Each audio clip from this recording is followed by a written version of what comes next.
Hi there, 5th grade. Thank you for tuning in for another read aloud. Today I'm going to start a new book for us called The City of Ember.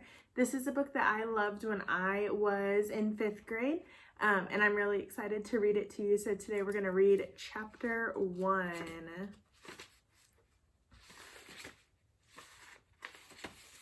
Chapter 1, The Instructions. When the city of Ember was just built and not yet inhabited, the chief builder and the assistant builder, both of them weary, sat down to speak of the future.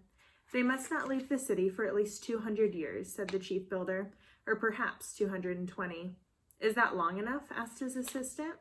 It should be. We can't know for sure. And when the time comes, said the assistant, how will they know what to do? We'll provide them with instructions, of course, the chief builder replied. But who will keep the instructions? Who can we trust to keep them safe and secret all that time? The mayor of the city will keep the instructions, said the chief builder. We'll put them in a box with a timed lock set to open on a proper date. And we will tell the mayor what's in the box, the assistant asked. No, just that it's information they won't need and must not see until the box opens of its own accord. So the first mayor will pass the box to the next mayor and that one to the next, and so on down the years, all of them keeping it a secret all this time. What else can we do? Asked the chief builder. Nothing about this endeavor is certain. There may be no one left in the city by then or no safe place for them to come back to. So the first mayor of Ember was given the box, told to guard it carefully, and solemnly sworn to secrecy. When she grew old and her time as mayor was up, she explained about the box to her successor, who also kept the secret carefully, as did the next mayor. Things went as planned for many years, but the 7th mayor of Ember was less honorable than the others who had come before him, and much more desperate. He was ill. He had been coughing with sickness that was common in the city then, and he thought the box might hold a secret that could save his life. He took it from its hiding place in the basement of the gathering hall and brought it home with him. Where he attacked it with a hammer. But his strength was failing by then. All he managed to do was dent the lid a little, and before he could return the box to its official hiding place or tell his successor about it, he passed away. The box ended up at the back of a closet, shoved behind some old bags and bundles. There it sat unnoticed, year after year, until its time arrived, and the lock quietly clicked open. In the city of Ember, the sky was always dark. The only light came from great flood lamps mounted on the buildings at the top of poles in the middle of the large squares. When the lights were on, they cast a yellowish glow over the streets. People walking by threw long shadows that shortened and then stretched out again. When the lights turned off, as they had been between 9 at night and 6 in the morning, the city was so dark that people might as well have been wearing blindfolds. Sometimes darkness fell in the middle of the day. The city of Ember was old, and everything in it, including the power lines, needed repairs. So now and then the lights would flicker and go out. These were terrible moments for the people of Ember, as they came to a halt in the middle of the street or stood stock still in their houses, afraid to move in the utter blackness. They were reminded of something they preferred not to think about. That someday the lights in the city might go out forever and not come back on. But most of the time, life proceeded as it always had. Grown people did their work, and younger people, until they reached the age of 12, went to school. On the last day of their final year, which was called Assignment Day, they were given jobs to do. The graduating students occupied room 8 of the Ember School. On Assignment Day of the year 241, this classroom, usually noisy first thing in the morning, was completely silent. All 24 students sat upright and still at the desk they had grown too big for. They were waiting. The desks were arranged in 4 rows of 6, one behind the other. In the last row sat a slender girl named Lena Mayfleet. She was winding a strand of her long, dark hair around her finger, winding and unwinding it again and again. Sometimes she plucked at a thread of her ragged cape or bent over to pull on her socks, which were loose and tended to slide down around her ankles. One of her feet tapped the floor softly. In the second row was a boy named Dune Harrow. He sat with his shoulders hunched, his eyes squeezed shut in concentration, and his hands clasped tightly together. His hair looked rumpled, as if he hadn't combed it for a while. He had dark, thick eyebrows, which made him look serious at the best of times, and, when he was anxious or angry, came together to form a straight line across his forehead. His brown corduroy jacket was so old that its ridges had flattened out. Both the girl and the boy were making urgent wishes.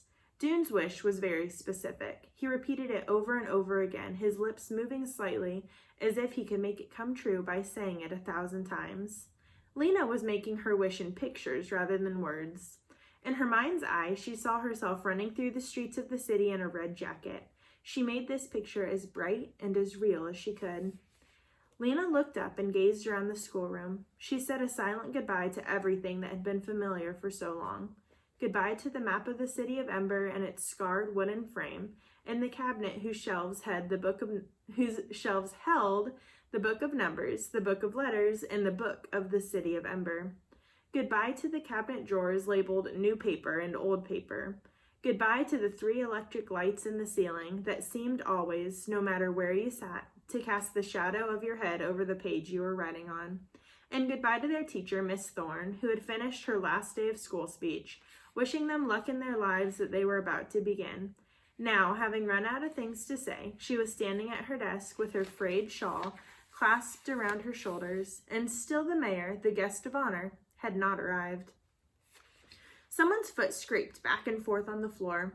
Miss Thorne sighed, and then the door rattled open, and the mayor walked in. He looked annoyed, as though they were the ones that were late. "Welcome, Mayor Cole," said Miss Thorne. She held out her hand to him. The mayor made his mouth into a smile. "Miss Thorne," he said, enfolding her hand. "Greetings, another year." The mayor was a vast, heavy man, so big in the middle that his arms looked small and dangling. In one hand, he held a little cloth bag.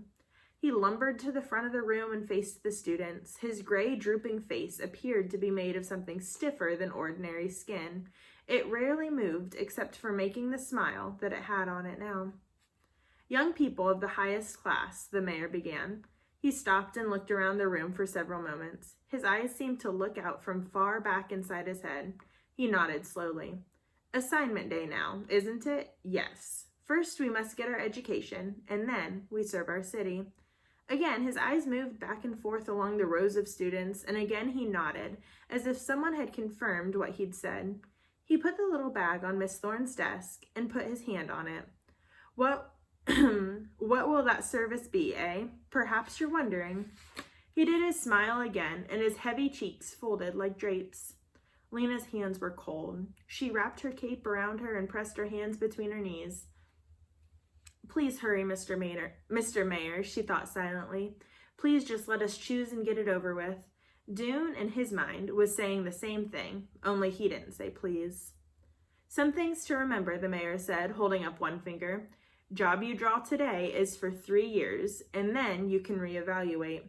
Are you good at your job? Fine, you can keep it. Are you unsatisfactory? Is there a greater need elsewhere? Then you will be reassigned.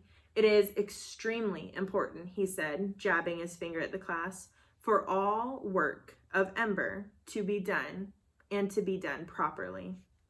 He picked up the bag and pulled open the drawstring. "So, let us begin. Simple procedure. Come up one at a time, reach into the bag, take out one slip of paper, and read it out loud." He smiled and nodded. The flesh under his chin bulged in and out. "Who cares to go first?" No one moved. Lena stared down at the top of her desk. There was a long silence. Then Lizzie Biscoe, one of Lena's best friends, sprang to her feet. "I would like to be first," she said in a breathless, high voice.